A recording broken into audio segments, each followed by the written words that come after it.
Corona से हुई मौतों को लेकर मध्य प्रदेश में पूर्व मुख्यमंत्री कमलनाथ और प्रदेश के मुखिया शिवराज सिंह चौहान के बीच कोरोना की मौतों का आंकड़े को लेकर आमने सामने हो गए। वहीं नीमच जिला मुख्यालय पर भी जिला कांग्रेस ने कोविड-19 में हुई मौतों को लेकर भारतीय जनता पार्टी पर हल्ला बोल दिया। कांग्रेस ने जनप्रतिनिधियों पर आरोप लगाया है कि नीमच जिले में कोरोना के चलते करीब 350 से ऊपर मौतें हो चुकी है, लेकिन प्रशासन के आंकड़ों में मौतों के आंकड़े छुपाए जा रहे हैं, जिससे साफ होता है कि किस तरह से जिला प्रशासन जनप्रतिनिधि कोरोना में हुई मौतों के आंकड़े छुपा रहे हैं। वहीं भारतीय जनता पार्टी ने कांग्रेस पर आरोप लगाते हुए कहा है कि कांग्रेस तो हमेशा की तरह आरोप लगाती रहती है और इस बार तो हद भी कर दी। कोरोना में जो लोगों की मौतें हुई है उन मौतों के आंकड़ों पर राजनीति कर रही है। मध्य प्रदेश शासन व जिला प्रशासन कभी भी कोरोना में हुई मौतों के आंकड़े को कभी छुपाया नहीं है। जिला प्रशासन व नगर पालिका में सभी आंकड़े दर्ज है। शिवराज जी केवल घोषणावीर हैं, वह घोषणा तो बड़ी बड़ी कर देते हैं परंतु उस पर अमल नहीं कर पाते। इसी तरह की यह घोषणा है, क्योंकि यहाँ पर नीमच में ही हम देखें तो कम से कम अभी 2 महीने के दौरान ही 400-500 लोगों की मृत्यु हो चुकी है और वो ये कुछ छुपाने वाली बात नहीं है। यहाँ पर शमशान में रोज़ जो मृत्यु होती है उसके आंकड़े भी नगर पालिका में है कोविड के। और हमने भी हमारे जो प्रदेश अध्यक्ष हैं कमलनाथ जी, उनके आदेश से भी हमने पूरा सर्वे कराया है ग्राम पंचायत में और शहर में। हमारे पास भी आंकड़े हैं और सरकारी जो आंकड़े हैं उसमें बहुत ज़्यादा अंतर है। जो कोविड के द्वारा मृत्यु होती है, हम लोगों ने वहाँ जाकर शहर में उन लोगों से बात की है, क्योंकि वो छुपने वाली बात नहीं है। परिजन लोग अपने रिश्तेदार का, अपने परिवार का अंत्येष्टि नहीं कर पाए, वो कोई छुपा नहीं सकता। तो इस तरह ये बात कोई छुपी नहीं रहेगी। जैसे गंगा किनारे बीच में वीडियो आया था, गंगा किनारे हजारों लोगों को दफन कर दिया गई रेत के अंदर और गंगा में लाशें बहा दी गई, परंतु वो मुर्दा भी बोलता है, सच बोलता है। तो ये तो सच्चाई है, ये सच्चाई सामने आएगी और आंकड़े भी सामने आएंगे।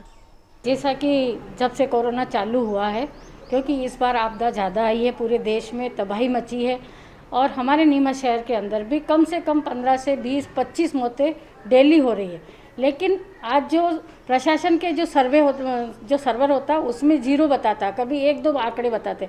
तो ये छिपाने का क्या मतलब? जब मुख्यमंत्री जी कह रहे हैं कि 1 लाख रुपए जो भी आदमी कोरोना से जिसकी मौत हुई है उनमें 1-1 लाख रुपए देने की जो बात कर रहे हैं, तो ये आंकड़े छुपाने से उन लोगों को जो वास्तव में मरे हैं, जिन लोगों की मौत हुई है, 15 से 20 लोग रोज़ ही डेली नगर पालिका बताती है, वहाँ मौत को शमशान में मौतें जो होती है वो सारे आंकड़े हमारे सामने हैं।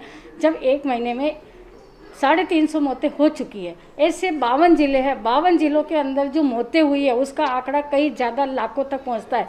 तो इसमें मुख्यमंत्री कहते हैं कि बोले कि इस मौतें कम हुई है, तो हमारे कमलनाथ जी का कहना है कि मौतें वास्तव में हुई है और हम जो आंकड़ा जो हम बता रहे हैं वो सही है और पूरे 52 जिलों का सर्वे करवाकर और हमने जो मौत के आंकड़े बताए वो कहीं से कहीं तक गलत नहीं है।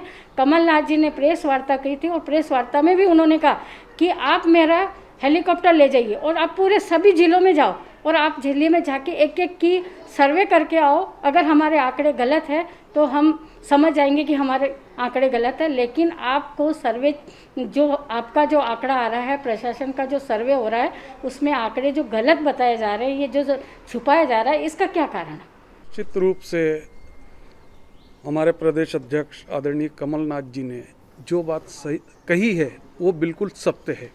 1.25 लाख से ऊपर कैजुअल्टी मौतें प्रदेश में हो चुकी हैं। हम बात करें नीमच ज़िले की, नीमच ज़िले में 30 मार्च के बाद कोरोना का कहर चालू हुआ।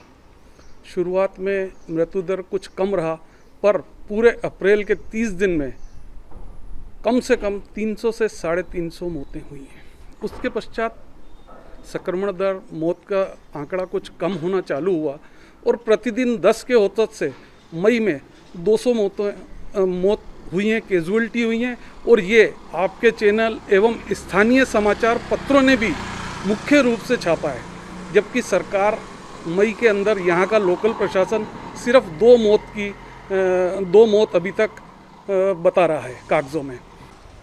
इस बात पे मैं ये कहना चाहता हूँ कि अगर मौतें कम होती तो हमारे नीमच के दानदाताओं को क्यों शमशान घाट में इतनी सारी लकड़ी दान देना पड़ती।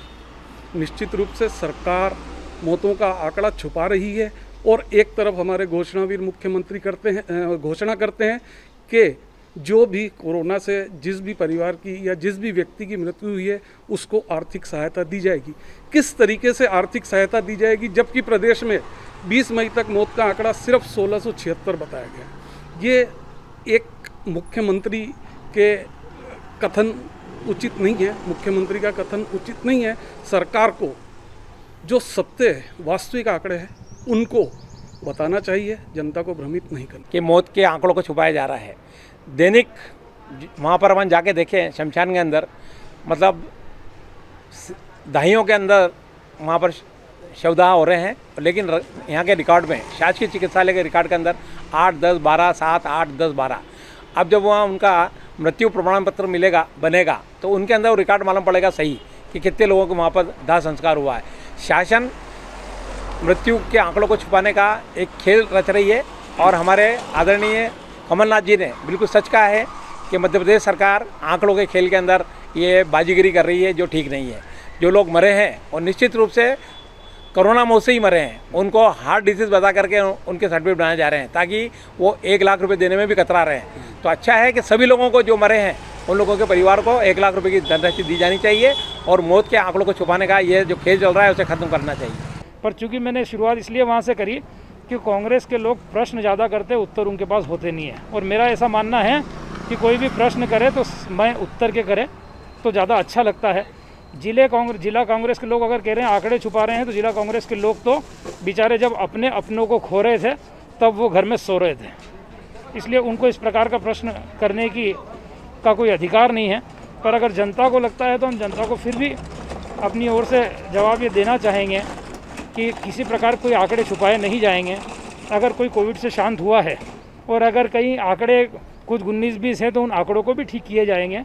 और माननीय मुख्यमंत्री शिवराज सिंह जी इतने संवेदनशील है कि उनके कान तक जब जो बात जाएगी, अगर यहाँ से कोई कोविड के अंतर्गत गया है और अगर उसकी गिनती नहीं हुई है, यहाँ अगर कोविड पॉजिटिव आया है और कोविड पॉजिटिव वाले की काउंटिंग नहीं हुई है, तो उन सब चीज़ों को ठीक करवाया जाएगा और हर उस व्यक्ति तक लाभ पहुँचाया जाएगा जिसके लिए योजना बनाई गई है। कि भारतीय जनता पार्टी की सरकार आंकड़े छिपा रही है, पर भारतीय जनता पार्टी की सरकार कोई आंकड़े नहीं छिपा रही है। मैं कमलनाथ जी से निवेदन करना चाहता हूं कि आज जब वो पहली बार निकल कर आए, कोरोना के पूरे काल में कांग्रेस कहां गायब थी, वो कहीं दिखे नहीं। कांग्रेस पूरे 1 साल में जो अपनी सरकार भी नहीं बचा सकी, जो अपनी सरकार की अपने परिवार की चिंता नहीं कर सकी, वो कांग्रेस प्रदेश की क्या चिंता करेगी।